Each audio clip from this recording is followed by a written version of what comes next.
సుబ్రహ్మణ్య భుజంగంలో నేను ఎన్ని శ్లోకాలని చెప్పగలను.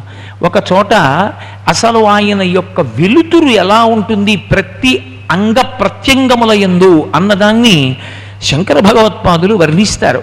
సువర్ణాభ దివ్యాంబరైర్భాసమానాం వణత్కింకిణీ మేఖలాశోభమానాం లసద్యేమ పట్టేన విద్యోతమానాం అని ఆయన యొక్క నడువుని వర్ణిస్తారు. కటిం భావయే స్కందతే దీప్యమానాం అంటారు.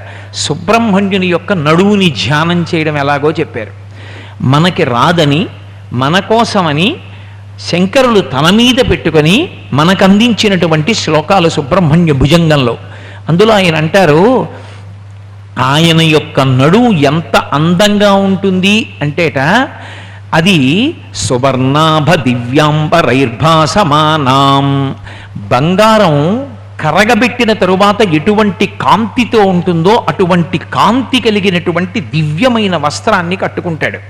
బ్రహ్మచారి